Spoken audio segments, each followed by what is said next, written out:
Raj TV நேயர்களுக்கு வணக்கம் and welcome to நடிகர் திலகம் சாவித்ரி.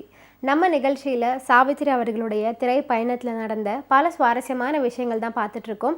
இன்னைக்கு நிகழ்ச்சியிலையும் உங்களுக்காகவே இன்னும் பல அற்புதமான விஷயங்கள்லாம் காத்துட்ருக்கு. வாங்க நிகழ்ச்சிக்குள்ளே போகலாம்.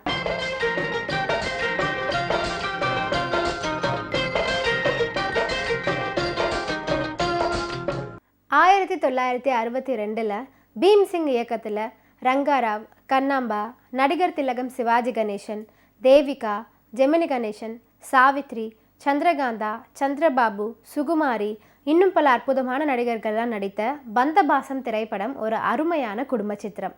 வலம்புரி சோமநாதன் அவர்களின் கதையில் சாந்தி ஃபிலிம்ஸ் நிறுவனத்தின் சார்பில் பெரியண்ணா அவர்கள் இந்த திரைப்படத்தை தயாரிச்சிருந்தார். மெல்லிசை மன்னர்களான விஸ்வநாதன் ராமமூர்த்தி இசையமைச்சிருந்தாங்க. சிவாஜி பீம்சிங் கூட்டணியின் பாவரிசை ஹிட் படம் பாச போராட்டத்தை காட்டிய குடும்ப சித்திரம். வில்லன் என்ற கதாபாத்திரம் இல்லாமல் சூழ்நிலையே வில்லனாக செயல்படும் விதமாக திரைக்கதையை கொண்ட மெலோ டிராமா பாணி படமாக இந்த பந்தபாசம் திரைப்படம் அமைஞ்சது. எந்த ஆர்ப்பாட்டமும் இல்லாமல் மிகவும் சாந்தமான நடிப்பை வெளிப்படுத்தி ஸ்கோர் செஞ்சிருப்பார் சிவாஜி கணேசன் அவர்கள். சிவாஜி கணேசன் பீம்சிங் இணைந்தாலே அந்த படம் காதல், எமோஷன், சென்டிமெண்ட் காட்சிகள் நிறைந்தவையாக இருக்கும். அந்த வகையில் வில்லன் என்ற கதாபாத்திரமே இல்லாமல் சூழ்நிலையை வில்லனாக்கிய குடும்ப திரைப்படமாக இந்த பந்தபாசம் திரைப்படத்தின் கதை அமைஞ்சிருக்கும். தொழிலதிபர் விஸ்வநாதம் பிள்ளைக்கு 2 மகன்கள். மூத்த மகன் பார்த்திபன், இளைய மகன் சரவணன். சரவணனை பணக்கார பெண்ணான பூங்கொடி காதலிக்கிறார். இதற்கிடையில் விஸ்வநாதம் பிள்ளை அவர்களின் வியாபாரம் நஷ்டமடைந்து செல்வங்களை இழக்கிறாரு. வேதனை அடைந்த விஸ்வநாதம் பிள்ளை நோய்வாய்ப்பட்டு படுத்த படுக்கையாக ஆகிறாரு. அதனால் மகன்கள் 2 பேரும் வேலைக்கு போக நேர்கிறது. சரவணனுக்கு ஒரு ஆஃபீஸில் மேனேஜர் பதவி கிடைக்குது. பார்த்திபனுக்கு ஒரு பிரபல பத்திரிகையில் கதை எழுத வாய்ப்பு கிடைக்குது. அங்கு உதவி ஆசிரியராக பணியாற்றும் மனோன்மணியின் காதலும் கிடைக்கிறது. ஆனால் காதலை விட்டுவிட்டு ஒரு ஊனமுற்ற பணக்கார பெண்ணை திருமணம் செய்து கொண்டு குடும்ப கடனை தீர்க்க வழி செய்கிறான் பார்த்திபன். பந்தபாசம் திரைப்படத்தில் நடிகர் திலகம் சிவாஜி கணேசன் அவர்கள் பார்த்திபன் அப்படிங்கிற கேரக்டரில் நடிச்சிருப்பார். சிவாஜி கணேசன் அவர்களின் உருக்கமான நடிப்பு படத்திற்கு உயிர் கொடுத்திருக்கு அப்படின்னு சொன்னால் அதை யாராலையும் மறுக்க முடியாது. பார்த்திபனாக நடிகர் திலகம் சிவாஜி கணேசன் அவர்கள் உணர்ச்சி போராட்டங்களில், கொந்தளிக்கும் கட்டங்களில் அற்புதமாக நடிச்சிருப்பார். தம்பியின் அபாண்டமான குற்றச்சாட்டுக்கு பதில் சொல்ல முடியாமல் விம்மி கண்ணீர் வடிக்கும் காட்சிகளில் நடிகர் திலகம் சிவாஜி கணேசன் அவர்களை பாராட்டாமல் இருக்கவே முடியாது. பந்தபாசம் திரைப்படத்தில் சரவணனாக காதல் மன்னன் ஜெமினி கணேசன் அவர்கள் நடிச்சிருப்பார். அவருக்கு கொடுத்த கதாபாத்திரத்தை மிகவும் அற்புதமாக ஏற்று நடிச்சிருப்பார் ஜெமினி கணேசன் அவர்கள். ஆஃபீஸில் அபாண்டமாக திருட்டு குற்றம் சுமத்தப்பட்ட அந்த காட்சியில் இருந்து ஜெமினி கணேசன் நடிப்பு அபாரமாக அமைஞ்சிருக்கும்.